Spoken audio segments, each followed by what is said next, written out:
everybody, welcome back, and thanks for sticking around and watching me build this awesome Lego set. This is the Quinjet Aerial Battle. This set is actually pretty awesome because Lego has really got down pat how to make these Quinjets. This is really their bread and butter. These things always come out really nice. There's a few of them that they've made for smaller sets, and even those always come out really nice. These are something that they really do know how to do. This is set number 6869, Quinjet Aerial Battle, and it is 735 pieces if you can't read the box from here. So let's go ahead and get right into it. Let's start by looking at some minifigures, shall we? All right, start with my favorite, Iron Man. This is a lot of the reason that I got this set, because as anybody who watches my channel knows, I am a collector of these. This is the Mark 7, and this, I believe this is one of two sets you can get the Mark 7 in. And being that it is the Mark 7, I really do wish that they would have added an extra chest piece here, like they've done with some of the other armors, just because of how big and armored the Mark 7 was. They tried to do some detail here around the arc reactor, as you can see, to try and give it some depth, but it really doesn't work. This is kind of one of the more plain of the Iron Man figures. It doesn't have a lot of the detailing on the helmet or anything. You know, of course it opens up, which is cool, but you know, it's somewhat basic. They've gotten, with it being one of the earlier sets, this is from the first Avengers movie. So with it being one of the earlier sets, actually I think this is right around when they first started making the MCU sets. So I mean, you can kind of forgive them for the learning curve here, because the Iron Man figures have gotten a lot better, as you're going to see in some upcoming videos. But it's got the basic gold around the torso where his extra thrusters were.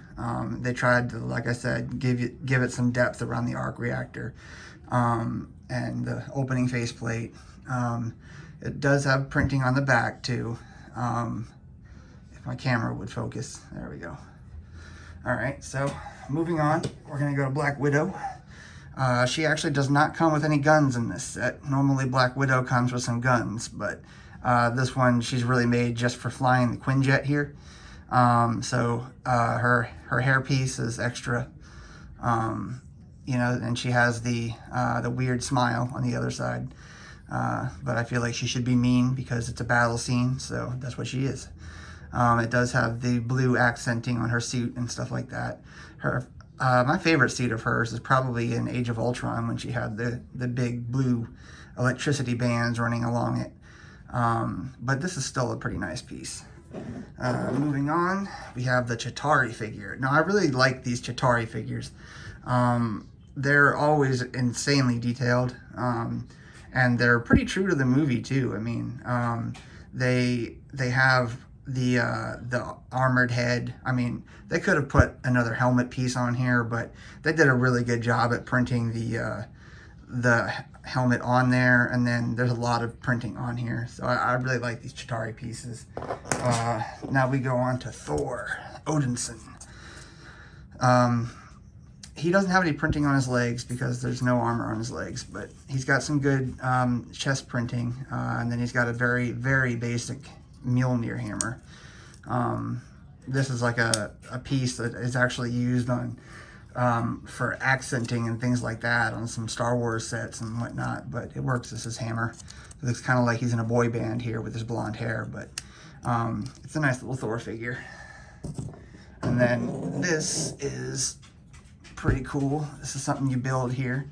It's Loki's little throne mobile, that's what I call it.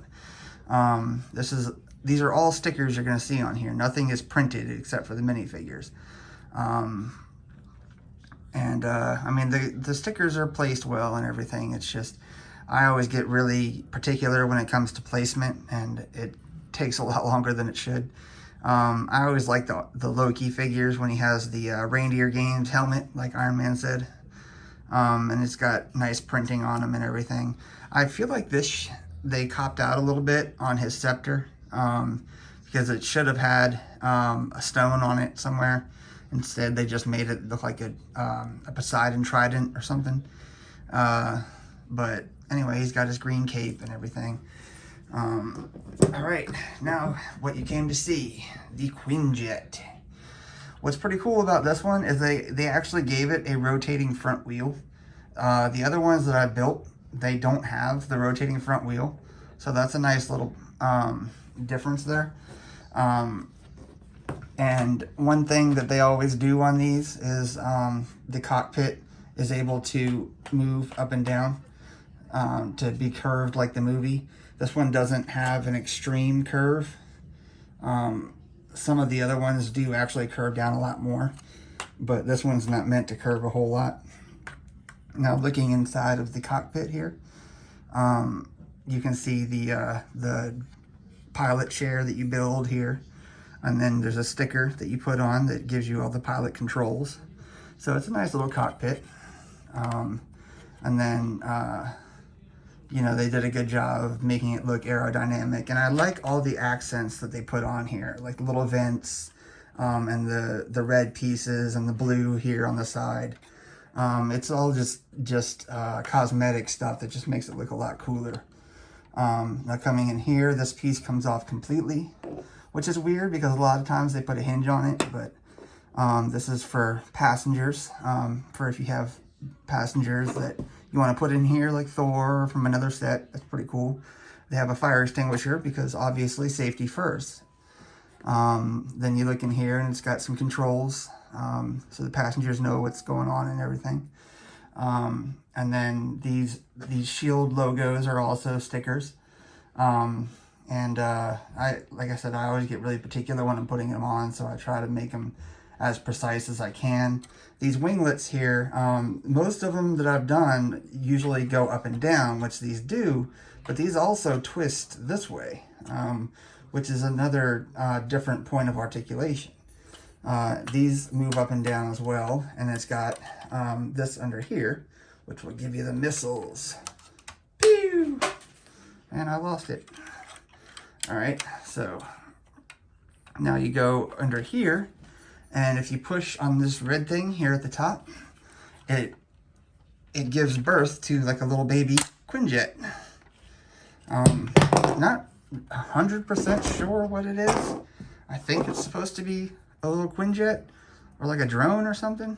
But it comes out and you unfold it and you can make the wings do whatever you want. But yeah, it's just another extra little ship, I guess. I mean, it's on the box, but then to turn around back, these back pieces, the thrusters are cool. They move as well.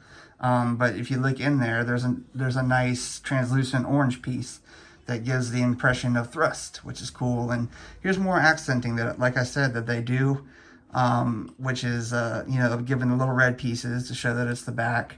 The back also opens up and you have another accent there. You can see the inside and everything and put some cargo in there. And, you know, like I said, this is it's a very nice piece. They've really worked out how to do these well.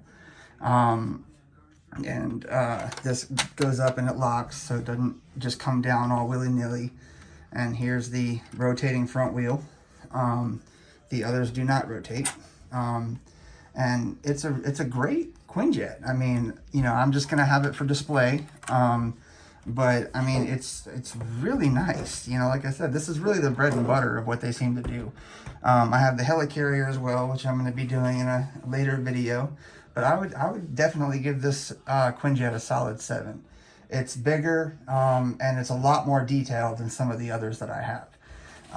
And with it being one of the earlier sets, it's still available on Amazon, but it's getting harder to find. You're seeing a lot more of the only 1 and 2 available left and things like that. So if you are a collector, you're going to want to probably pick this up sooner rather than later. All right, well, if you enjoyed this video, make sure you subscribe, and you're going to see lots more fun to come. Take care, guys.